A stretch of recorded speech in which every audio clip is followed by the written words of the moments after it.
Hello, everyone. I'm very happy to have another young Indian with us, uh, part of the Voice of the Young series. Today we have Ajit Lad with us. Let's listen to him. Over to you, Ajit. आप शुरू करिए Ajit. Yes sir, thank you sir, नमस्कार। Sir, आपने ये जो मुझे platform में आने के चांसेस दिए, तो इस वजह से सर ये अपॉर्चुनिटी मेरे लिए खुद बहुत बड़ी है सर।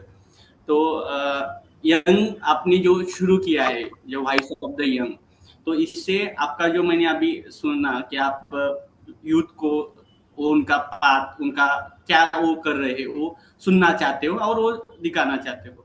तो सर ये बहुत बढ़िया इनिशिएटिव है। तो सर मैं मेरा थोड़ा बैकग्राउंड, उसके बाद अभी जो मैं कुछ कर रहा हूँ इसके बारे में थोड़ा से साझा करूंगा। सर, मेरा नाम अजीत लाड है। वैसे मैं कोल्हापुर डिस्ट्रिक्ट से आता हूँ, जो महाराष्ट्र में एक डिस्ट्रिक्ट है, जो पश्चिम महाराष्ट्र में आता है। सर, तो मेरा एजुकेशन पूरा मराठी स्कूल में ही हुआ है, जो जेडपी स्कूल बोलते हैं, वो 10वीं तक हुआ है। 10वीं के बाद सर मैं 11वीं 12वीं जो साइंस में की, पीसीएम भी मेरा पार्ट था। उसी उसी दौरान हमारे जो 11-12 के जो स्कूल था, तो वहाँ पे हमारे बहुत अलुमिनाई थे, वो जो यूपीएससी का स्टडी कर रहे थे। तो उससे इम्प्रेस होके मैंने भी सिविल सर्विस एग्जाम प्रिपरेशन शुरू कर दी उसी टाइम से। तो उसके बाद मैं पुणे शिफ्ट हो गया, और पुणे शिफ्ट होने के बाद जो पुणे का माहौल है जो यूपीएससी का, तो उसमें मैंने 1 साल मेरा पूरा एंगेज किया। तो उसी दौरान मैं चाणक्य मंडल, जो पुणे में एक क्लास है, तो वहां पे मैं यूपीएससी का कोचिंग क्लास लगाया था। लेकिन वो क्लास है जो खुद को हम क्या है वो ढूंढने की एक स्टेज होता है सर। तो वो क्लास मेरे लिए बहुत लाभदायी हो गया। तो उसी दौरान कोविड भी आया था सर 2019 में। तो वो एक मेरा चेंजेबल पॉइंट हो गया, क्योंकि कोविड आने की वजह से मैं मेरे गांव गया। तो गांव जाने के बाद सर क्या हुआ कि जो खेती बाड़ी में मैं थोड़ा इंटेंशनली काम करने लगा था। तो और मेरे जो पापा जी है, मेरे जो फादर है, वो वेजिटेबल वेंडर्स है। तो वो हमारे पास में जो बेलगाम से एपीएमसी से भाजीपाला लेकर आते थे, और वो 4-5 गांव में बिकते थे। तो मैं भी उनके साथ उस बिजनेस में लगा हुआ था उसी दौरान। तो उसी दौरान मुझे समझ में आया कि एग्रीकल्चर और एग्रीकल्चर इकोनॉमिक्स में बहुत बड़ा गैप है। पहले मेरा कोई ऐसा इंटेंशन नहीं था कि इकोनॉमिक्स लेना है, पढ़ना है, मुझे तो सिर्फ सिविल सर्विस करनी थी।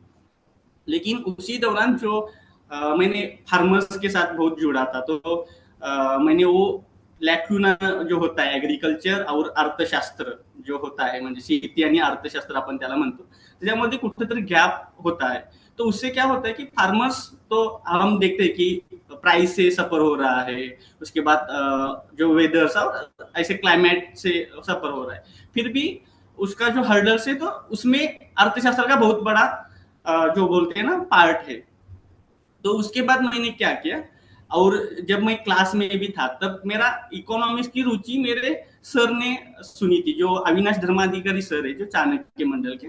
तो उन्होंने मुझे पहले ही बताया था कि हमारा जो क्लास था सिस्टम में ऐसा था की सो की ओळख, म्हणजे स्वतः आपण कोणावर हे पहिला ओळख, असं त्याचा इंटेंशन उसकी इंटेंशन थी।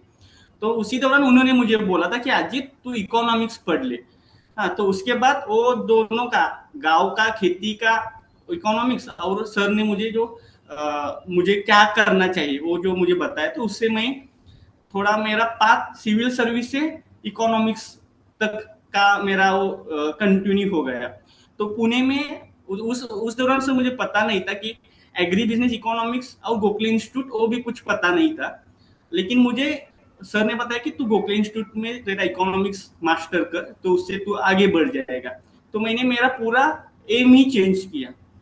तो यूपीएससी से पूरा क्विट करके मैं इकोनॉमिक्स का मास्टर करने गया था। लेकिन उसी दौरान मुझे थोड़ा समझ में आ गया कि जो जीआईपी है, जो Gokhale institute of politics economics, उसका स्टैंडर्ड और जो हमारे ग्रेजुएशन में जो इकोनॉमिक्स जो महाराष्ट्र का सिलेबस है, उसमें बहुत बड़ा आसमान का फर्क है सर। वहां पे क्वांटिटेटिव इकोनॉमिक्स होता है, हमारे यहाँ पे क्वांटिटेटिव का कुछ नहीं होता सर। तो हमें वो बहुत दिक्कत आ रही थी। जब मैंने प्रीवियस क्वेश्चंस पेपर देखे, तो मुझे पूरा ऐसा लगा कि अरे एक क्या है इकोनॉमिक्स, हमें पता ही नहीं था, वो इकोनॉमिक्स हमें वहां पे था। तो उससे क्या हुआ कि वो कॉन्फिडेंस नहीं था। फिर भी मुझे दो दो महीने थे जो एंट्रेंस एग्जाम थी जीआईपी की, तो मैंने उसका प्रिपरेशन शुरू किया, और प्रिपरेशन के दौरान पूरा सडनली मुझे नया इकोनॉमिक्स उसमें दिखाई पड़ा, जो क्वांटिटेटिव भी था। उसके बाद इंडियन एग्रीकल्चर इकोनॉमिक्स का भी पार्ट था। उसके बाद माइक्रो मैक्रो का इंटरनेशनल रिलेशन का पार्ट, वो सब मुझे नया नया उसमें दिखाई पड़ा। तो उसके बाद मैंने क्या किया, दो महीने के बाद जो प्रिपरेशन अच्छे से की, उसके बाद मेरा नंबर जीआईपी में मैं सिलेक्ट हो गया, और मेरा फर्स्ट प्रिपरेशन ही एग्री बिजनेस था। तो मुझे एग्री बिजनेस का जो कोर्स है, तो वो मुझे कोर्स मिल गया। तो उसके बाद जो पूरा 2 साल की मेरी जर्नी थी जीआईपी की, वो तो बहुत क्या बोलते हो उसको, कि बहुत हार्ड भी थी, एंजॉइंग भी थी। क्योंकि एक तो मेरा विजन था की ॲग्री बिझनेस में मुझे इकॉनॉमिक्स बनाय, म्हणजे शेतीचा अर्थतज्ञ बनायचं आहे मला, आणि ते आपल्या सोसायटीमध्ये आपण कसं वापरू शकतो। तर हा माझा इम्प्लिकेशन बेस्ड मॉडेल था सर उसमें। तो वो मुझे बहुत मोटिवेट करता था, जो जीआईपी का पूरा 2 साल का जो सफर था मेरे लिए। क्योंकि ऐसे भी किस्से हैं सर कि हमारे कुछ प्रोफेसर ने भी मुझे बोला था कि आपको इतना सिंपल इकोनॉमिक्स भी नहीं आता जो जीआईपी के, तो आप क्यों आते हो ऐसे इंस्टीट्यूट में, ऐसा भी बोला था। वो भी मेरे इस पड़ाव में ऐसा बैड सिचुएशन भी आया था। लेकिन मैंने जो इकोनॉमिक्स का रिसर्च जो मुझे करना था, शेती अर्थशास्त्राचा जो अभ्यास करने का था मुझे, तो उसी वजह से मैंने वो पूरा 2 साल में, मुझे इतना भी मैं बहुत होशियार नहीं था, लेकिन 7.75 सीजीपी लाने की मैंने बहुत कोशिश की और अच्छी पढ़ाई की। हमारे जीआईपी में एक होता है सर, कि आपको भी पता होगा, गोखले इंस्टीट्यूट जो 1951 से सर एग्रीकल्चर पॉलिसी में काम कर रहा है। तो एग्रीकल्चर पॉलिसी और उसका रिसर्च, तो वो मैं हमारे प्रोफेसर के साथ भी एक दो इंटर्नशिप में काम किया उनके साथ। लेकिन वो मोटिवेशन था कि गोखले एक नॉमिनियन इंस्टीट्यूट है जो एग्रीकल्चर में पॉलिसी मेकिंग में हाथ बार लगाता है। तो मेरा पूरा फोकस उसमें ही था कि मुझे एग्रीकल्चर इकोनॉमिक्स की पूरी पढ़ाई करनी है। तो उसके बाद जब मैं पास आउट हो गया 2024 में, तो उसके बाद मैंने खुद का स्टार्टअप भी शुरू किया था। जो स्टार्टअप था जैक एंड सील बोल के, जो हमने हमारे एरिया में क्या है, बहुत बड़े आपको कटल पता होगा, जो फनस हम बोलते हैं, तो उसका यूज नहीं हो रहा था, कि उसको इकोनॉमी के मॉडल में ही किसी ने नहीं लाया था। जब सिर्फ घर वालों खाते थे, और उसके बाद जो आगे का होता है वो सब सड़ जाता था। तो उसका मैंने चिप्स और वेगन मीट जो होता है, जो भाजी हम बोलते हैं वेजिटेबल्स में, उसको लाने की कोशिश की। वो मॉडल थोड़ा अभी पूरा सस्टेन नहीं हुआ, लेकिन स्मॉल स्केल पे उसका अभी चल रहा है। लेकिन उसके बाद जो मैं फील्ड में आया, तो मुझे एक पता चला कि एग्री इकोनॉमिक्स जो हम पढ़े हुए हैं, वो सच में फार्मर्स को इम्प्लीमेंट हो रहा है क्या। हाँ, क्योंकि जब जो फार्मर्स होता है उसको कुछ इकोनॉमिक्स का, जो हम डिमांड सप्लाई, उसके बाद जो हम बोलते हैं प्राइस ट्रेंड क्या है, उसका कुछ लेना देना था। वो ट्रेडिशनली सेजारी होता है उनका उनका उन्होंने जो खेती में लगाया वही वो खेती में लगाता है। उसके बाद वो डिफिकल्टीज, जो प्राइस की जो डिफिकल्टीज है वो सह लेता है। तो मेरा एक इंटेंशन था कि मुझे फार्मर्स को स्ट्रेंथन करना है, जो कि वो खुद का सप्लाई चेन बनाए, वो खुद का डिसीजन, खुद अपने फार्म का डिसीजन खुद ले, जो उसका रिसर्च, जो उसका मार्केट का एनालिसिस है, वो उसको समझ में आए। तो ये मेरा मोटिवेशन था। तो मैंने क्या किया, हमारे यहाँ पे एक द फार्म बोल के एक स्टार्टअप था सर, है अभी। तो स्टार्टअप द फार्म एक स्टार्टअप है, तो वहां पे मैं ज्वाइन हो गया। क्योंकि मेरा और उनका इंटेंशन काम करने का एक ही था। उनका था कि सर उनको फार्मर्स को ग्लोबल ब्रांड फार्मर बनाना था, और मेरा था कि मुझे फार्मर्स को स्ट्रेंथन करना है एज ए इकोनॉमिकल डिसीजंस, जो प्राइस मार्केट है इसके दौरान। तो वो द फार्म क्या करता है कि कोई कोर्सेस बनाता है फार्मर्स के लिए, कैसे प्रैक्टिसेस होनी चाहिए। तो उसमें मेरा एक पार्ट है कि जो मार्केट एनालिसिस होता है, स्पेशली एक कमोडिटी का, अगर हमने एक एग्जाम्पल के तौर से लिया, तो जैसे कि अगर कल जो हम बोलते हैं कि एक लेते हैं कि ड्रैगन फ्रूट है, अभी नया फैंसी फ्रूट है, तो ड्रैगन फ्रूट की प्रैक्टिसेस शोइंग से मार्केट तक, हाँ, कैसी उसकी सप्लाई चेन है, उसकी प्रैक्टिसेस कैसी, तो उस ऐसे ऐसे कोर्स बनाते 2 से 4 घंटे का, और वो फार्मर्स को हम देते हैं एक सब्सक्राइब रेट पे। तो उसमें मेरा पार्ट था कि रिसर्च, जो बैकग्राउंड रिसर्च होता है कि उसका मार्केट ट्रेंड कैसा है, किस मंथ में उसका प्राइस वोलेटिलिटी कितनी होती है, हाँ, और प्रोडक्शन कितना है, महाराष्ट्र का प्रोडक्शन कितना है, इंडिया का प्रोडक्शन कितना है। तो इसी वजह से फार्मर्स को एक इंफॉर्मेशन मिलती है कि कितना लगाए, उसके बाद कब उसको प्लग करे, कब मार्केट में उसको उतार रहा है, उसके बाद कोल्ड चेन कैसी मेंटेन करे। तो वो हमारा इंटेंशन था। तो उसी साथ मुझे एक एम्बिशन था कि मैं मेरा खुद का जो है एक institute, research institute, research foundation बना। तो फार्म एजुकॉन रिसर्च फाउंडेशन, ऐसा एक हमने फार्म एजुकॉन रिसर्च फाउंडेशन शुरू किया। तो उसमें हम क्या करते हैं कि agriculture policy analysis, commodity analysis और फिजिबिलिटी स्टडी जो एग्री बिजनेस के लिए इंपॉर्टेंट होता है, तो उसमें हम काम करते हैं। तो सर मुझे तो वो जो रिसर्च का पूरा फील्ड है, तो उसका मैं डायरेक्टर भी और हेड पर्सन भी हूँ, जो उसको मैं करता हूँ। तो सर मुझे एक इसी दौरान पता चला कि इस लास्ट 1 ईयर की जर्नी में कि फार्मर्स जो हमारे दो इम्पोर्टेंट, अगर हमें रूरल डेवलपमेंट में काम करना है तो हमें कोऑपरेटिव और एफपीओ के थ्रू ही करना पड़ेगा, क्योंकि अभी हम बहुत मार्जिनल फार्मर बन गए हैं।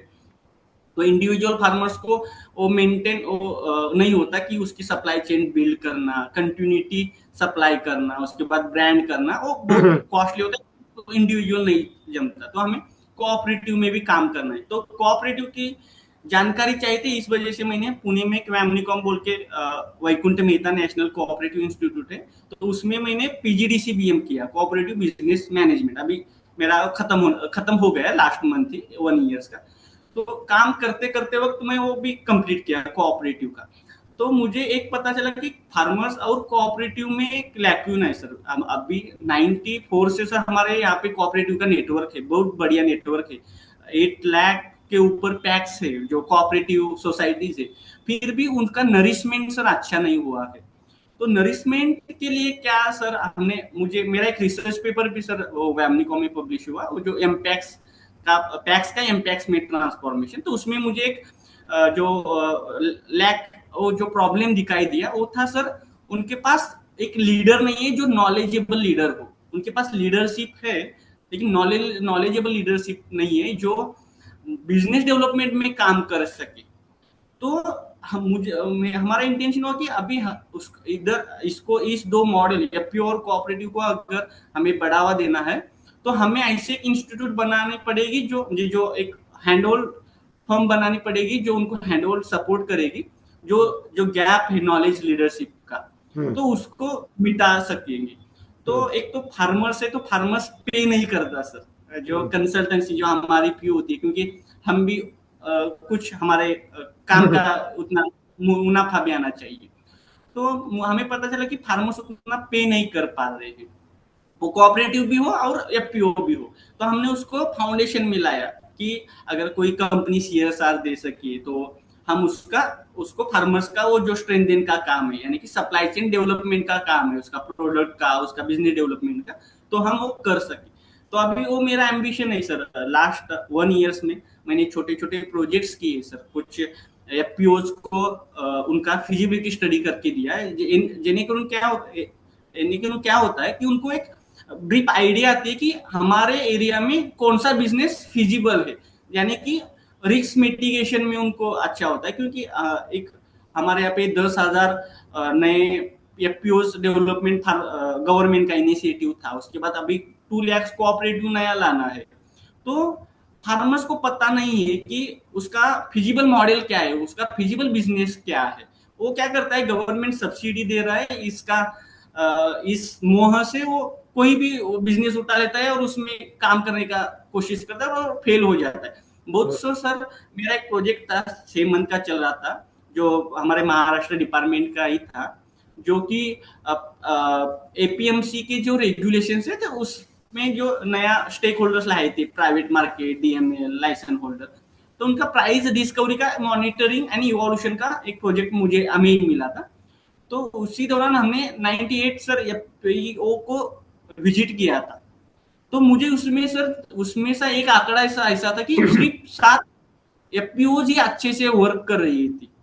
तो उसी दौरान मुझे पता चला कि ये बहुत बड़ा लैकुना है, क्योंकि उनको पता ही नहीं है हमें क्या करना है, कौन सा बिजनेस करना है, कौन सा मॉडल रन करना है। तो वो भी काम करते वक्त मुझे जो बोलते हैं कि जो एग्रीकल्चर का डेवलपमेंट, रूरल डेवलपमेंट का जो बड़ा लैकुना है, तो ये है, वो मुझे समझ में आया। तो अभी हमारा एक लास्ट एक ईयर से सर 5-6 महीने प्रोजेक्ट किए, कुछ एफपीओज का सप्लाई चेन का स्टडी करके दिया। उसके बाद फिजिबिलिटी स्टडी जो होता है, ट्रेनिंग का भी फिजिबिलिटी स्टडी, तो उसमें भी हमने काम किया। सर उसी दौरान हमने जब एक काम किया था पुरंदर हाई से, एफपीओज है यहाँ पे। तो जब मैं गोखले में था, तो मुझे एक बहुत बड़ा रिसर्च में गैप दिख रहा था कि क्या होता है कि रिसर्च तो ग्राउंड फील्ड का होना चाहिए। तो हमारे यहाँ क्या होता है कि कोई हम इंटर्न लेते हैं और रिसर्च करते हैं, और जो एनालिसिस का पार्ट होता है, उसके बाद जो जो पॉलिसी फॉर्मिंग का पार्ट होता है, वो जो बुद्धिजीवी लोग होते हैं वो लोग करते हैं। लेकिन कम से कम सर वो लोग ग्राउंड फील्ड से उतना अटैच नहीं होते।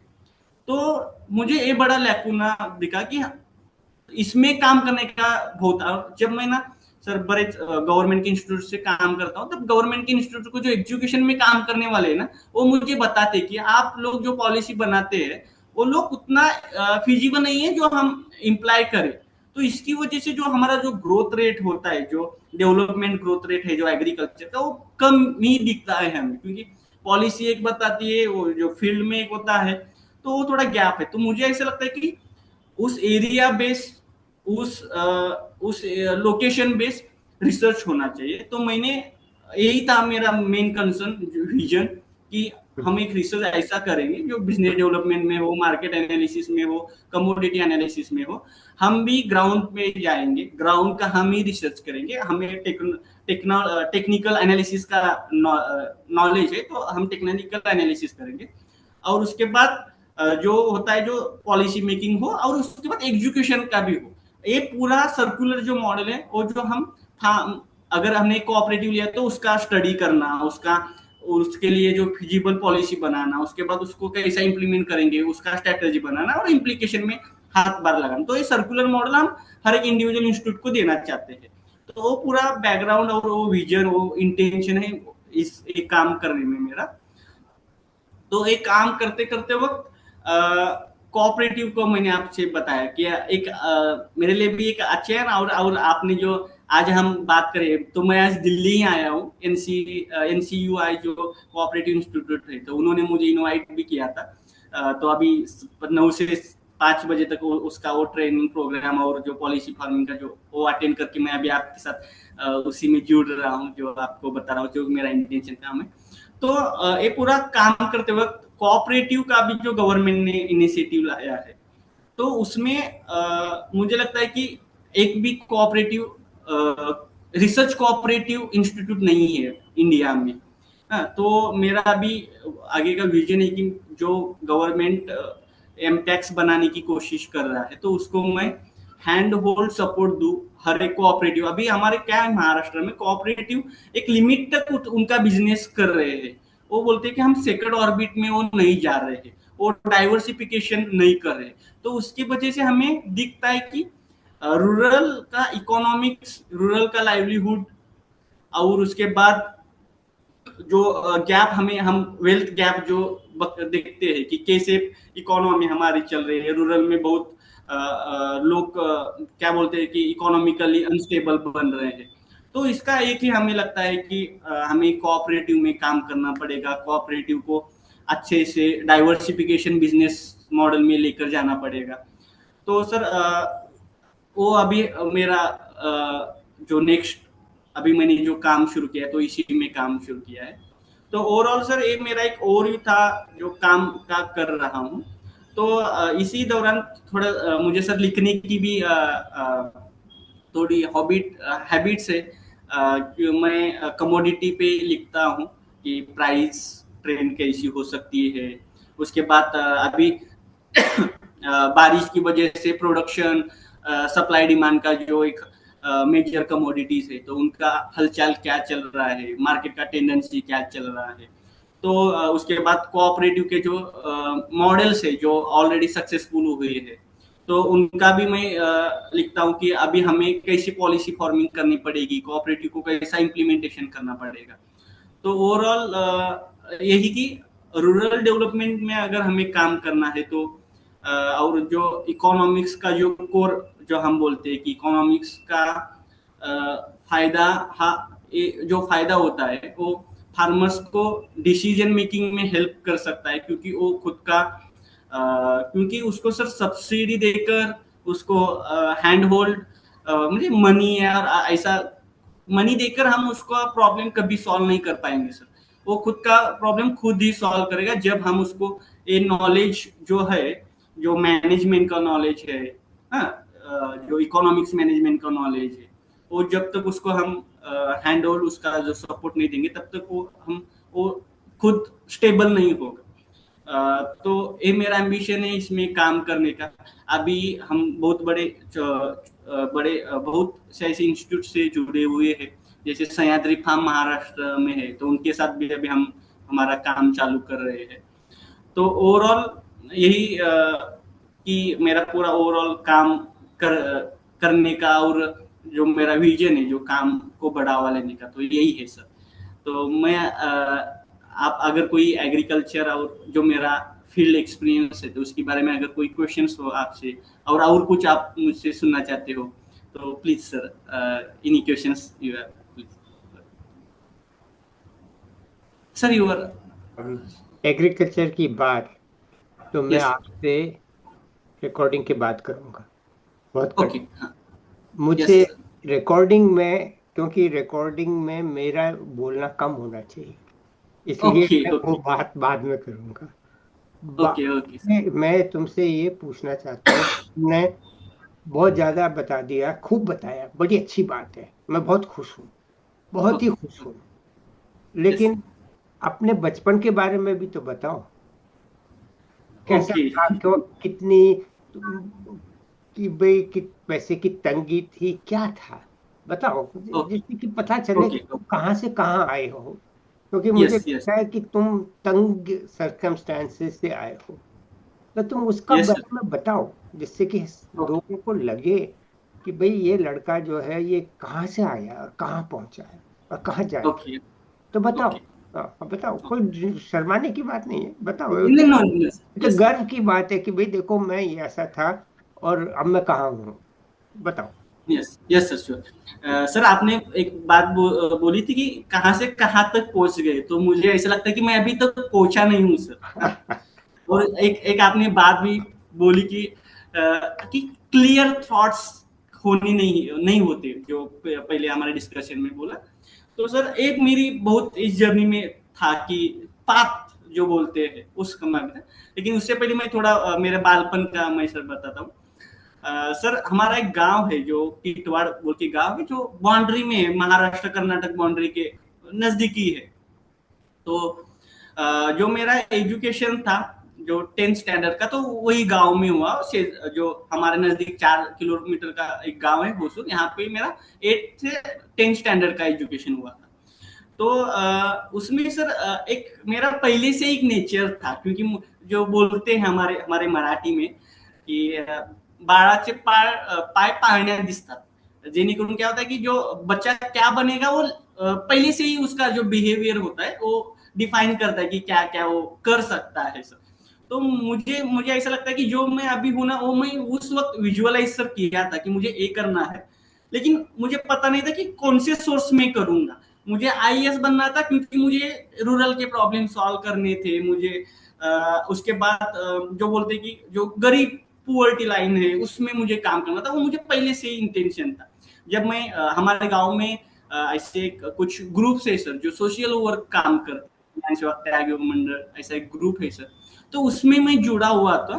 तो उसी से सर मुझे शुरू हुआ था कि हमें गांव का जो स्वच्छता अभियान करना, उसके बाद सर मैंने खुद सर गांव में लाइब्रेरी शुरू की थी, जो हमारे गांव में लाइब्रेरी कुछ बहुत दिनों से बंद थी।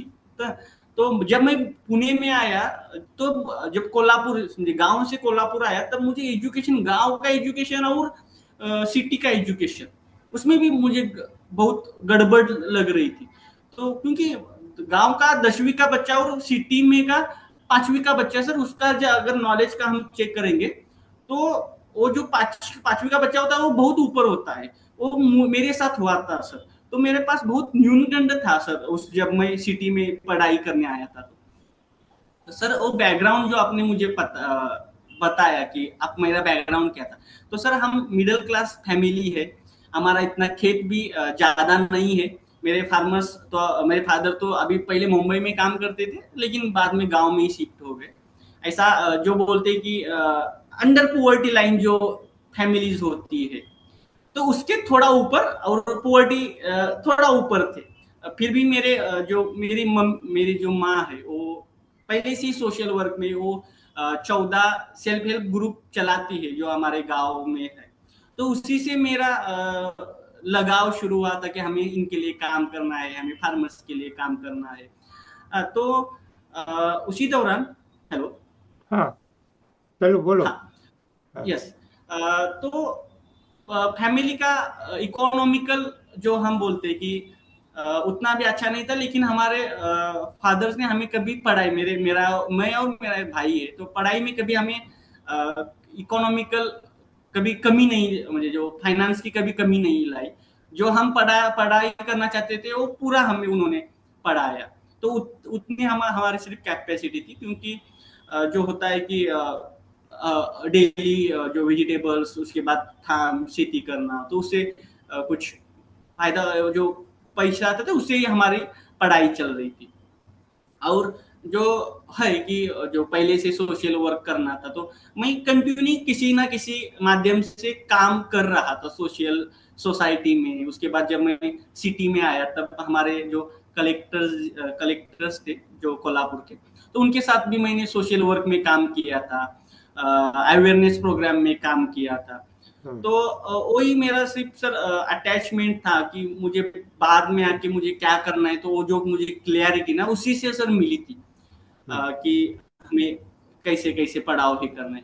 तो अभी सर मेरा जो एजुकेशन भी हुआ था, वो भी एजुकेशन लोन से ही, जो गोखले का एजुकेशन हुआ है। तो एज अ फाइनेंशियली अभी थोड़ा थोड़ा हम स्टेबल हो रहे हैं, क्योंकि जो मैं अभी थोड़ा मैं कमाता हूँ, मेरा थोड़ा भाई कमाता है। फिर भी हम एक फाइनेंशियल ट्रैप में 2 साल पहले, वो जो होता है कि एजुकेशन, जो मनी लेंडर्स होते हैं गांव के, तो उससे पैसे लेकर मेरे हमारे आई वडील हमें देते थे। तो उससे थोड़ा एक ट्रैप बना था फाइनेंशियल, तो उसको भी हमने थोड़ा भी कम कर करके अभी वो जो लोन का जो होता है वो हमने कम करके अभी मेरे पास सर दो है, क्योंकि अभी मैं एक काम करते हुए मुझे समझ में आया कि आप एक तो आपके पैशन में पैसा कमा कम कम कम कमा सकते हैं, नहीं तो आपको आपका फैशन छोड़ के कोई तो जो पैसा वाला है वो आपको चूज करना पड़ेगा। और जो मैंने चूज किया है, तो उसमें फार्मर्स पैसा तो कम देता है, लेकिन मुझे फार्मर्स के लिए काम करना है। तो अभी पहले कुछ मंथ मुझे अच्छा रेम्यूनेशन मैंने नहीं मिल रहा था, मैं ऐसे ही 5-6 मंथ सर, जब मेरा जो प्रपोजल मेरा एनजीओ के साथ मीट करना उनके साथ, ये मैंने ऐसे कुछ बिना इन्हीं इन्हीं मनी मैंने काम किया, लेकिन जो होता है कि रहने का खाने का वो तो मैं उससे चला रहा था। और उसके बाद जो अभी घर का थोड़ा पर लोन है, तो वो भी हम थोड़ा पर कम कर रहे हैं। तो एक तो थोड़ा मेरा ऐसा बैकग्राउंड, वो फाइनेंशियली बैकग्राउंड था। उसके बाद जो सोशल बैकग्राउंड मैंने बताया कि गांव से ही मुझे वो काम करने की जो रुचि थी, और उसको अभी सर क्या होता है, बहुत से सर हमारे गांव के लोग पढ़ाई करने के बाद सिटी आते हैं और सिटी के हो जाते हैं, मुझे जो पढ़ाई करने के शहर आते हैं और शहर के ही हो जाते हैं, क्योंकि उनका वो जो पैसा कमाना, उसके बाद उनकी जो लाइफ स्टैंडर्ड। लेकिन मुझे ऐसा लगता है जब तक हम, जो गांधी जी भी बोलते हैं कि हमारी इकोनॉमी गांव से शुरू होनी चाहिए, तो अभी मेरा ये कि हम मैं वापस गांव की तरफ मुड़ रहा हूँ। मेरा काम पूरे तरीके से गांव तक अभी जा रहा है।